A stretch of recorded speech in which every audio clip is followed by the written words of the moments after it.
Hello, आप सबको जय मसीह की।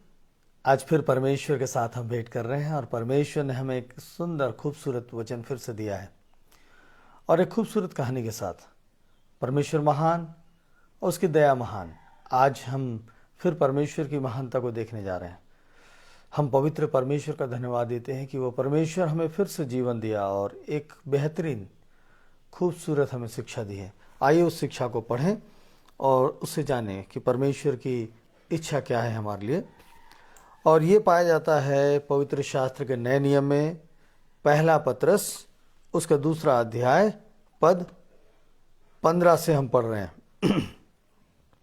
क्योंकि परमेश्वर की इच्छा यह है कि तुम भले काम करने के द्वारा निर्बुद्धि लोगों की अज्ञानता की बातों को बंद कर दो।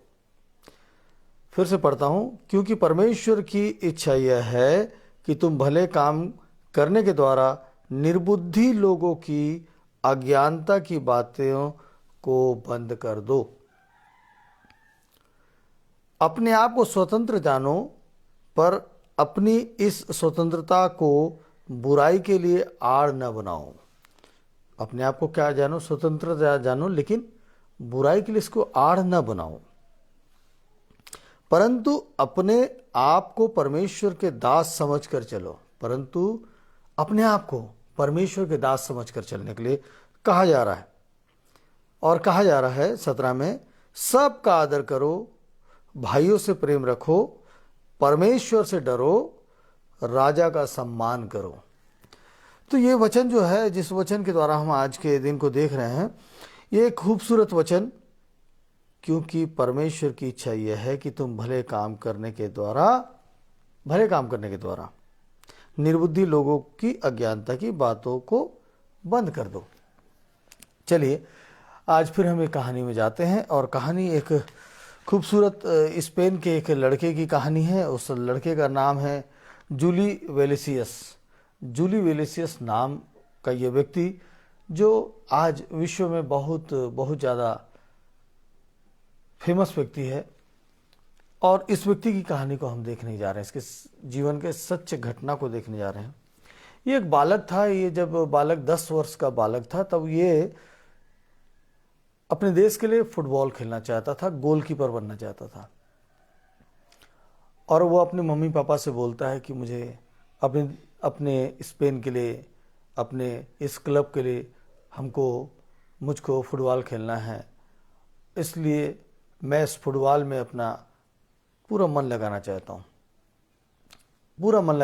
हूँ और मैं सीखना चाहता हूँ और उस फुटबॉल को खेलना चाहता हूँ, गोलकीपर बनना चाहता हूँ। और उसे गोलकीपर बनने का बड़ा शौक था। और उसके मम्मा पापा ने उसे एक क्लब में शामिल करा दिया, एक कोचिंग क्लब में शामिल करा दिया। और वो कोचिंग क्लब में बड़े ईमानदारी से, क्योंकि जब कोच ने देखा कि इसके आंखों में बहुत चमक है, ये बहुत इंटरेस्ट से उस खेल को खेलना चाह रहा है, गोलकीपर बनना चाह रहा है। और वो 10 साल का लड़का कब 20 साल का हो गया, समय के बीच में पता भी नहीं चला। और वो सीखता चला गया और एक बहुत बेहतरीन गोलकीपर तैयार होकर खेलने को तैयार था। और होता क्या है कि उसको उस दिन शाम को उस क्लब में शामिल किए जाने की बात होती है और शाम को उस क्लब में उसको जाना रहता है। लेकिन उस बीच में वो बड़ा प्रसन्न था कि आज मुझे बुलाया जा रहा है, आज मैं उस क्लब में जाऊंगा, मुझे शामिल किया जाएगा, मुझे उस क्लब में मौका दिया जा रहा है और मैं इस क्लब से खेलना चाहता था। मैं बचपन से ख्वाहिश रखता था और मेरी ख्वाहिश आज पूरी होने जा रही है। मैंने 10 वर्ष से कड़ी मेहनत की है। तो उसने क्या किया, अपने दोस्तों के साथ कार में घूमने निकल गया कि शाम को हमें जाना है, उससे पहले हम खुशी मनाते हैं। और उसका एक भयंकर एक्सीडेंट हो गया, उस कार की एक्सीडेंट हो गई। और वो एक्सीडेंट में वो बुरी तरीके से घायल हो गया। उसे अस्पताल ले जाया गया। अस्पताल में डॉक्टरों ने इलाज करना शुरू किया और उसके इलाज में जब इलाज किया जा रहा है तो उसके बाद डॉक्टरों ने बताया कि इसका जो बॉडी का जो नीचे का हिस्सा है, कमर से नीचे का हिस्सा है, ये पैरालिसिस हो गया है। अब ये चल फिर नहीं सकता, क्योंकि इसका शरीर का नीचे का हिस्सा क्या हो गया, पैरालिसिस हो गया है। और जब इसके माँ पिताजी इस बात को सुनते हैं तो बड़े दुखी हो जाते हैं कि इसने बचपन से बहुत मेहनत किया है फुटबॉल खेलने के लिए। वो डॉक्टर से कहते हैं कि डॉक्टर साहब, इसने ऐसी मेहनत की थी और आज इसका ऐसा ऐसा उस क्लब में शामिल होना था और ये इसके साथ ऐसी घटना घट गई है। ये बचपन से उस खेल की तैयारी कर रहा था, बचपन से उस खेल की तैयारी कर रहा था ये। अब हम इसे कैसे इस बात को बताएंगे? फिर उसके माता पिता बता देते हैं कि बेटा, अब तुम्हारे जीवन में ऐसी बात है। लेकिन वो हार नहीं मानता है, वो जूझता है और तकरीबन 16 महीने तक उस अस्पताल में वो अकेला जीवन बिताता है। और जरा सोच के देखिए कि जब वो व्यक्ति अकेला 16 महीने तक उस अस्पताल में है, शरीर का आधा हिस्सा काम नहीं कर रहा, और जिसकी ख्वाहिश एक गोलकीपर बनने की थी और एक बेहतर कोच ने उसे तैयार किया था और उसके घर वाले का भी सपोर्ट मिला था, लेकिन आज उसके जीवन में ऐसी घटना थी। लेकिन वो निराश नहीं हुआ। उस 15-16 महीने में उसने अपने जीवन को फिर से तैयार किया और क्या किया, उसने गाने लिखना शुरू किया, गुनगुनाना शुरू किया। और वो व्यक्ति जिसका नाम मैंने बताया जूली वेलेसियस, जिसकी आज करीबन 30 करोड़ से ज़्यादा जो उसके एल्बम बिक चुके हैं, 30 करोड़ से ज़्यादा, पूरे दुनिया में 30 करोड़ से ज़्यादा उसके एल्बम बिक चुके हैं। वो क्या करता था, गुनगुनाता था, गाने लिखता था। और उसका गाना जो है life goes on the same, ये जो इसका पहला गीत था, ये बहुत ज़्यादा फेमस हुआ। तो उसने हार नहीं मानी, उसको समझ में आ गया, मैं अपने जीवन के पूरे हिस्से को उसने उस अपने शौक को उस खेल में पूरा लगाने के लिए डाल दिया। लेकिन जब वक्त आया तो वो खेल उसे छिन गया और उसके पास ऐसी कोई बात नहीं थी। उसने सोचा भी नहीं होगा कि मैं कुछ दूसरा काम करूंगा। और उसने फिर अपने आप को तैयार किया और तैयार करने के बाद वो आज इतना फेमस व्यक्ति बन गया। शायद वो गोलकीपर बन के उतना फेमस नहीं हो सकता था। उसके अंदर जो काबिलियत थी, उसके अंदर जो एक गुण था, उस गुण को उसने नहीं पहचाना था। उसने अपने शौक के ऊपर गया था, लेकिन उसके अंदर एक गुण था और गुण उसे एक अच्छा गायक और एक अच्छा लेखक और एक अच्छा म्यूजिशियन बनाकर तैयार कर दिया। और वो पूरे दुनिया में फेमस हो गया और उसके एल्बम इतने बिकते हैं कि 30 करोड़ से ज़्यादा उसके एल्बम बिक गए। वो अपने स्पेन के लिए कई गानों को गाता है, कई भाषाओं में उसने गाने को गाया है और उसने नाम कमाया है। तो क्या आप और मैं किसी जीवन को जी रहे हैं और आपके जीवन में वहाँ ब्रेक लग गया, हमारे जीवन में वो ब्रेक लग गया, तो हम वहीं पे अपने आप को ऑफ कर दें क्या? वहां से नई सोच को शुरू करना होगा, क्योंकि वहां तक का हमारा जीवन अलग था और उसके बाद का एक जीवन अलग है।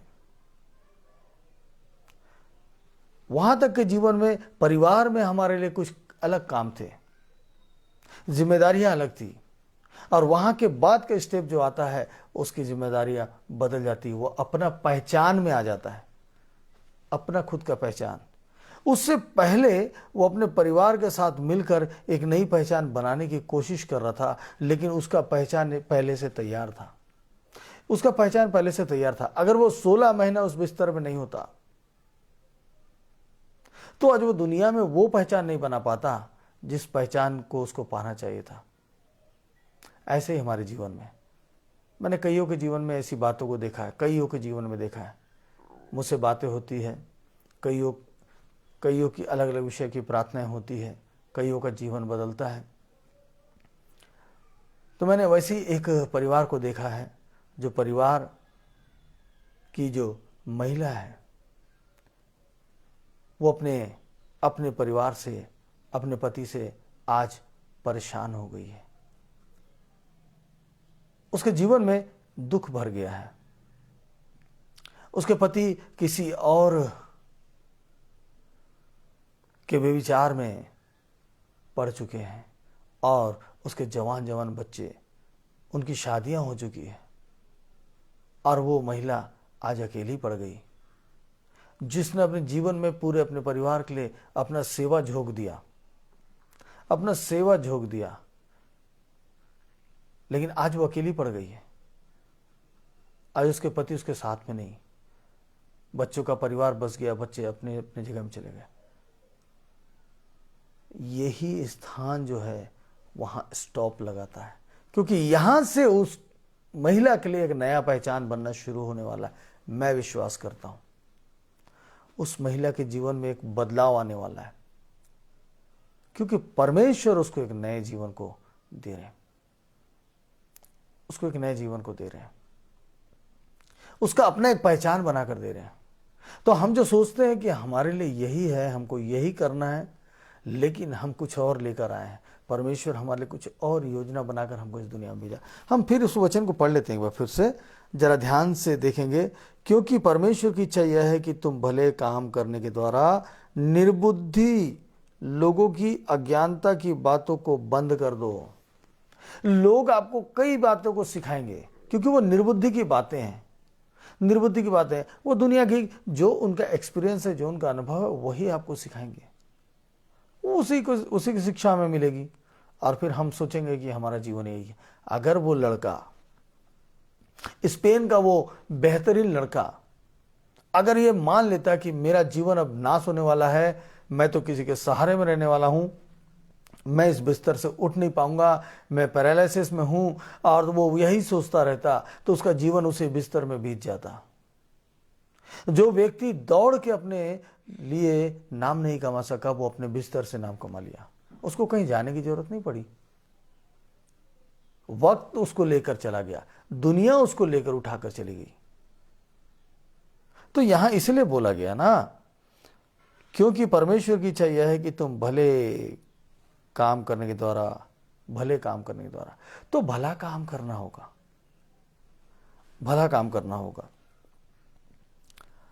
अपने आप को स्वतंत्र जानो, पर अपनी इस स्वतंत्रता को बुराई के लिए आड़ न बनाओ, परंतु अपने आप को परमेश्वर के दास समझकर चलो। तो कितनी अच्छी बात है कि अपने आप को स्वतंत्र जानना है। हमको किसी भी मामले में अपने आप को गुलाम नहीं करना है। उस महिला के बारे में अगर हम बात करें तो वो महिला अपने आप को गुलाम समझ रही होगी, मेरा जीवन यही है और मेरा जीवन यही समाप्त हो रहा है, मेरे आगे पीछे सोचने के लिए और कोई बात नहीं पड़ी थी। अब ये परिवार और मेरा जो जीवन भर का कष्ट था वो करने का मेरे को ये फल मिल रहा है। लेकिन यहाँ पे क्या कर रहा है, अपने आप को स्वतंत्र जानो, पर अपनी इस स्वतंत्रता को बुराई के लिए आड़ न बनाओ। लेकिन बुराई के लिए आड़ बनाने के लिए मना किया गया है। स्वतंत्र है तो हमारे पास सोचने का अवसर मिल गया, सोचने का अवसर मिल गया, स्वतंत्रता मिल गई। कितना बेहतर बात है, सोचने का अवसर मिल गया कि हमारे पास क्या काबिलियत है, हम किस लिए हमारे पास हमको इस दुनिया में भेजा गया है। अपने बुलाए जाने को तो समझो, अपने बुलाए जाने को तो समझो। प्रभु महान है, उसकी दया महान है। हम इस संसार में कुछ देने को आए हैं और जरूर परमेश्वर हमारा इस्तेमाल करेगा। जब हम अपने आप को स्वतंत्र करेंगे, बुराई से दूर रखेंगे और परमेश्वर की बातों को सुनेंगे, उन निर्बुद्धियों की बातों को नहीं, जो हमें ऐसे ज्ञान को बांटते हैं, ऐसे ज्ञान को, ऐसी शिक्षाओं को देते हैं जिससे हम उसी समुद्र में डूब कर रह जाते हैं। हम आगे नहीं बढ़ पाएंगे। हमारा एक समय है उस काम को करने के लिए और फिर दोबारा समय मिलता है दूसरे काम को करने के लिए, अपने आप के पहचान को बनाने के लिए। तो मैं विश्वास करता हूं उस मेरी बहन के लिए कि उसके लिए तो एक वक्त आ गया है कि जब सारे लोगों से वो अपनी जिम्मेदारी को अलग कर चुकी, अलग हो गई, तो अब उसके पास अपनी काबिलियत को दिखाने का वक्त आ गया। वो अपने आप को ढूंढ ले और देखे कि मेरे में क्या है, और परमेश्वर उसको इतना ऊंचा उठाएगा जो आज के सुबह ये बात हो रही है। और सिर्फ उस महिला के लिए नहीं, हम सब के लिए बात है कि हम अगर आज बंधन में हैं, आज एक मौका है, आज एक फिर से एक मौका है, खासियत परमेश्वर की ओर से देखने को मिलेगा। आइए हम प्रार्थना में चलते हैं। एक बहन के लिए भी प्रार्थना करना है जिनके लिए रात को हमने प्रार्थना किया है। वो बहन के गर्भाशय का ऑपरेशन होना है, उसका शुगर लेवल नहीं उतर रहा है और बहुत सारी परेशानी उसको हो गई है, जबकि वो नॉर्मल उसके सारी रिपोर्ट, लेकिन उसको प्रॉब्लम बढ़ता चला जा रहा है। तो आइए क्यों ना हम उसके लिए प्रार्थना करें और यहाँ से हम नेक काम करना शुरू करें। नेक काम में प्रार्थना जरूर शामिल है। तो भले काम हम भले काम में सबसे पहले प्रार्थना कर लेते हैं। आइए प्रार्थना में चलते हैं। सामर्थी पिता परमेश्वर, उद्धार करता प्रभु जी, एक बार फिर हम आपके पास आते हैं। पिता परमेश्वर, प्रभु धन्यवाद देते हैं कि आपने हमें जीवन दिया, सुख दिया, चैन दिया। प्रभु हम अपने जीवन में तकलीफ को जरूर पाते हैं, हम अपने जीवन में अपने आप को अकेला जरूर पाते हैं, हम अपने जीवन को एक बिस्तर में जरूर पाते हैं, हम अपने जीवन को अपने घर के चार दीवारी के अंदर जरूर पाते हैं। लेकिन पिता परमेश्वर, हम अपने अंदर से क्या हैं हम ये नहीं जान पाते, क्योंकि इस संसार के ईश्वर के साथ मिलकर हमने अपने आप को पहचानना भूल गया है। हम अपने काबिलियत को पहचानना भूल चुके हैं। हम इस संसार में आए हैं, आपने हमें स्वरूप दिया, आपका स्वरूप दिया और हमें प्रेम ज्ञान बांटने के लिए भेजा, स्वतंत्र भेजा, और हम अपने आप को गुलाम बना चुके हैं, बंधन में डाल चुके हैं। प्रभु आज हम सबकी आंखों को खोलिए, आज हम सबों की आंखों को खोलिए कि पिता परमेश्वर, जो हमारे में काबिलियत आपने दिया है, जो खास काबिलियत दिया है, उस काबिलियत को हम उभार सकें, हम अपने आप को पहचान सकें।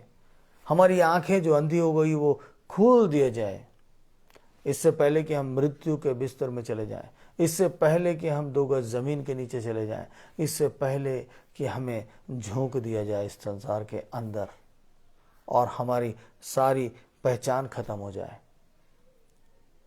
प्रभु एक मौका हमें दे दो, हम आपसे विनती करते हैं, एक मौका दे दो, हमें समझने के लिए हमारी आंखें को खोल दो और पिता परमेश्वर हम जान सके कि अब आगे हमें क्या करना है, क्या करना है। मेरे प्रभु जी, आज मैं फिर विनती करता हूँ प्रभु जी, उस परिवार के लिए विनती करता हूँ जो परिवार पिता परमेश्वर लगातार दुख में पड़ गया है, उनके व्यापार में बहुत नुकसान हो चुका है।